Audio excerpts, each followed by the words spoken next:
बात कर लेते हैं man city versus Chelsea. Match पे अगर थोड़ी सी रोशनी डालें तो एज अ चेल्सी फैन आपको पता होता है कि जब भी आप बड़ी टीम के साथ खेल रहे हैं तो आप कहीं ना कहीं जो है वो एक डिफेंसिव अप्रोच अपना लेते हैं, जो समझ से बाहर है कि हम अगर हमारी फॉर्म अच्छी है या नहीं है, जो भी हमारे साथ चल रहा है, हम किसी भी बड़े मैच को बहुत ही नेगेटिव तरीके से अप्रोच करते हैं। ऐसा लग रहा होता है कि हम खेल ही ड्रॉ के लिए रहें, कि अगर ड्रॉ भी आ जाए तो वो एक बहुत अच्छा रिजल्ट होगा। और जब भी आप प्रीमियर लीग में किसी टीम के खिलाफ इस मेंटालिटी से जाते हैं तो वो बड़ी टीम क्या, वो अगर छोटी टीम भी है तो वो आपको पेल के चली जाएगी। या आपने देखा है इप्सविच के खिलाफ, या आपने देखा है बोर्नमouth के खिलाफ।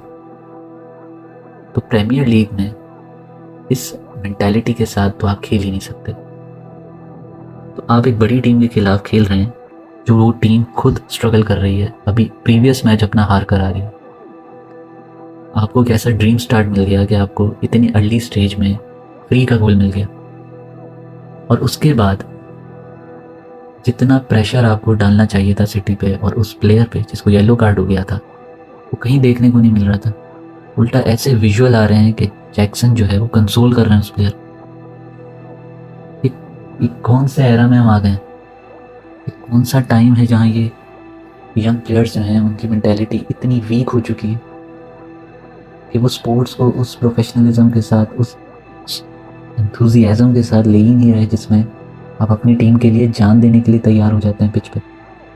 खास करके जब आप देख रहे हैं कि एक प्लेयर, यंग प्लेयर स्ट्रगल कर रहा है, उसको येलो कार्ड हो गया है, वो गलतियां कर रहा है, कॉमन सेंस ही बात है कि आप उस पर मज़ीद प्रेशर डालेंगे। आपने उस फ्लैंक से जेडन सांचो को हटा के मेडुएके को डालना चाहिए था। मेडुएके टेक ऑन करता है, वो एक दो दफ़ा ऐसे टेक ऑन करता है, ये फिर से जज्बातीपन में उस पर अगर चैलेंज कर देता तो वो येलो कार्ड लेके रेड कार्ड हो जाता। लेकिन नहीं, आपने ये भी नहीं किया। जेडन सांचो जो हैं वो बार बार कट बैक करते रहते हैं, गेम को थोड़ा स्लो करते हैं, और उस पर जो है वो उसको टाइम मिल गया।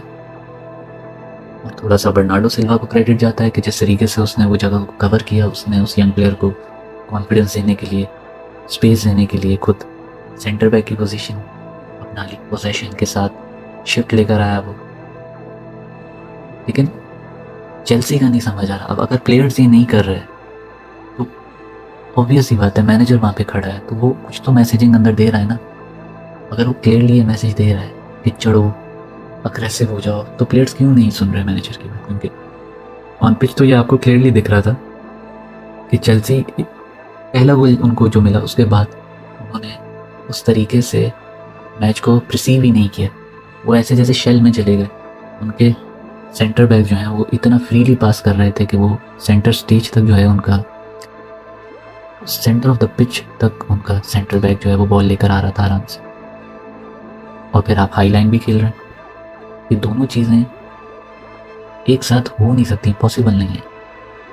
खैर, आपने जो है मैच में जो है वो इनिशिएटिव लिया ही नहीं। पहला गोल मिलने के बाद भी आपने दूसरे गोल की उस तरह ट्राई नहीं की। और प्रीमियर लीग में आपके साथ ही पिछले कितने मैचेस में हो रहा है, आप अगर लीड भी ले रहे हैं तो आप गेम को जब फिनिश ही नहीं कर पाते, किल के लिए जाते ही नहीं हैं, बहुत ज़्यादा कंफर्टेबल हो जाते हैं उस 1-0 की लीड में। तो आपने देखा है कि आपने वो मैच या तो ड्रॉ करे हैं या आप हार गए। जो पिछले मैचेस गुजरे हैं अपने, उसमें आप रिजल्ट उठा के देख लें, सेम वही पैटर्न पे आप लीड ले लेते हैं, उसके बाद कंफर्टेबल हो जाते हैं। बहुत दफ़ा मैंने नोटिस किया है पाल्मर जो है वो बॉल के साथ बहुत ईज़ अप हो जाता है। वो उस तरीके से जो है किलर पासेस देने की कोशिश ही नहीं करते, बहुत ज़्यादा कंफर्टेबल हो जाते हैं, जैसे अपने आप को इंजरी से बचा रहे हो, जैसे कम एफर्ट डाल रहे हो, वो आपको दिख रहा होता है। तो सिटी के खिलाफ आप इस अप्रोच के साथ खेलेंगे तो वो टीम जो कि इतना ज़्यादा कॉन्फिडेंस पे लैग कर रहे थे, उनको आपने जो है वो मैच में वापस आने का मौका दिया, उन्होंने वो मौका लिया। 1-1 पे भी फर्स्ट हाफ अगर एंड होता है तो फिर भी फैंस इसको न्यूट्रल पॉइंट ऑफ व्यू से एक्सेप्ट कर लेंगे, क्योंकि वो देख रहे हैं कि किस तरीके के रिजल्ट हैं। तो उनकी बहुत ज़्यादा एक्सपेक्टेशन थी नहीं इस मैच में। सेकेंड हाफ का स्टार्ट, वो स्टार्ट ही इतना कंजर्वेटिव अप्रोच के साथ था कि लग ही नहीं रहा था कि इस मैच में चेल्सी जो है वो दूसरा गोल मार पाएगी। दूसरा गोल तो छोड़ें, जो इंडिविजुअल एरर्स हो रहे थे वो बड़े सरप्राइजिंग थे। जिस तरीके से लीवाई कोलविल को मैन हैंडल किया हालांड ने, अनबिलीवेबल था। अगर आप वो तीसरा गोल देखें, दूसरा गोल तो मैं स्किप कर रहा हूँ, वो ऐसा गोल है कि उस पर तो डिस्कस करना भी टाइम वेस्ट है, क्योंकि उसमें नाम आ जाएगा रॉबर्ट सांचेज का। और रॉबर्ट सांचेज, एक कमेंटेटर ने उनके बारे में कहा था कि रॉबर्ट सांचेज को ब्रेन फार्ट मोमेंट्स होते हैं। वो बड़ी खूबसूरत बात थी, लेकिन मुझे लगता है ब्रेन फार्ट मोमेंट्स नहीं होते, ये पूरा मैच ब्रेन फार्ट के साथ खेलता है। जब इसके पास बॉल होती है 70-80% लगता है आप ये एरर करेगा, ये घटिया पास देगा, ये अभी कुछ करेगा। ये इतने लोगों को ये चीज़ दिख रही है, लेकिन मैनेजर को नहीं दिख रही, स्पोर्टिंग डायरेक्टर्स को नहीं दिख रही। कमेंट्स आ रहे हैं भाई के जहाँ सारे प्लेयर्स गलती कर रहे हैं तो सांचेज ने भी कर दी। इतना बड़ा क्या मसला हो गया? मतलब इतना बड़ा क्या मसला हो गया? इतना बड़ा ये मसला हो गया कि एक स्टेज पे आपकी टीम लिवरपूल से 2 पॉइंट्स पीछे थे। हाँ माना बहुत ज़्यादा एक्सैजरेशन हो गई एक्सपेक्टेशन की, बहुत ज़्यादा पे प्रेशर आ गया कि यार ये क्या हो रहा है। मैं तो टॉप 4 लाता तो बहुत बड़ी बात होती है। हम टाइटल कंटेंडर वाली बातें कहाँ से आ रहे हैं? आपने जल्दी से उसे डाउन प्ले कर दिया। आपने कह दिया कि नहीं भाई, टाइटल कहाँ से जीतेंगे, हमारी टीम तो रेडी ही नहीं है। अच्छा, ये आप उस स्टेज पे बोल रहे हैं जब आपका पीक कॉन्फिडेंस चल रहा है कि आपके प्लेयर्स इस मेंटालिटी में हैं कि जो टीम आती है हम उसे हरा सकते हैं, लेकिन आपका मैनेजर ये कह रहा है कि नहीं भाई नहीं, हम नहीं कर सकते, हम तो रेडी नहीं हैं। अब ये चीज़ें पब्लिकली जब आप बोलते हैं ना, तो ये सिग्नल्स जो हैं प्लेयर्स को भी जाते हैं। अब वो यंग प्लेयर्स हैं, अब उनको भी यही लगने लग गया कि हमने तो ऑलरेडी ओवर अचीव कर लिया। जब आप इस कंफर्ट जोन में चले जाते हैं ना, तो आपकी परफॉर्मेंसेस पे इसका इम्पैक्ट आता ही है। और ये यंग टीम है, ये आपको समझने की ज़रूरत है, इसमें एक्सपीरियंस की कमी है। तो जब आपके पास एक्सपीरियंस प्लेयर्स नहीं होते तो वो इन सिचुएशंस में, इंटेंस सिचुएशंस में या प्रेशर सिचुएशन में आपकी टीम को वो स्टेबिलिटी प्रोवाइड कर सकते हैं।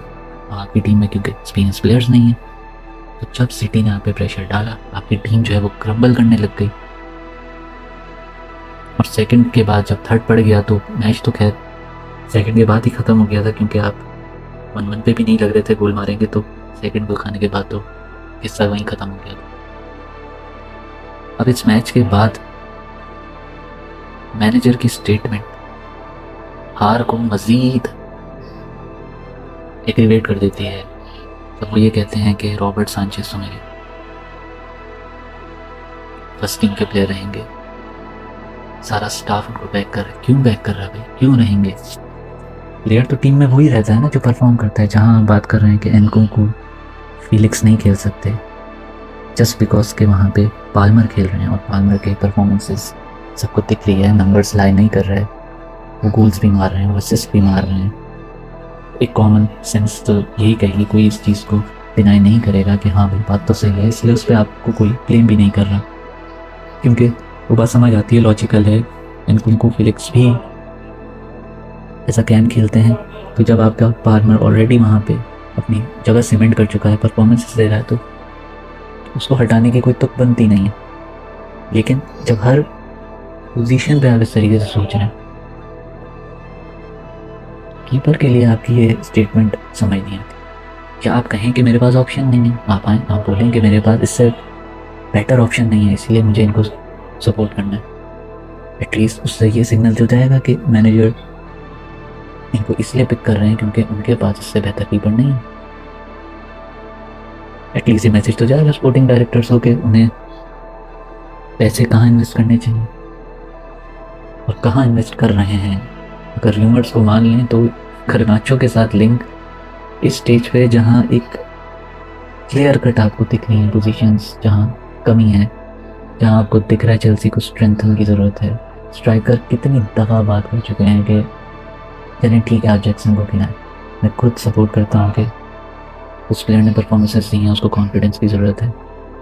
वो अगर गोल नहीं मारता है तो तब भी एटलीस्ट वो एफर्ट डालता है, वो ऑफ द बॉल भी तंग करता है डिफेंडर्स को, डीप आता है, लिंकअप करने की कोशिश करता है। उसके ये सारी पॉजिटिव एस्पेक्ट जो हैं उसको हम इग्नोर नहीं कर सकते, लेकिन जहाँ हम ये चीज़ें इग्नोर नहीं कर सकते वहाँ हम ये चीज़ भी इग्नोर नहीं कर सकते कि उनका कोई अल्टरनेटिव बेंच पे बैठा ही नहीं है। आप आज हटाएं इसको तो आप किसको स्ट्राइकर खिला रहे हैं? आप एनकुंकू को स्ट्राइकर खिला रहे हैं। एनकुंकू एज अ स्ट्राइकर हैवर्ट से भी बुरे हैं। ये हाइब्रिड मॉडल बहुत बुरी तरह फेल हो चुका है। आप देखें हर बड़ी टीम में एक प्रॉपर स्ट्राइकर का होना लाजमी है।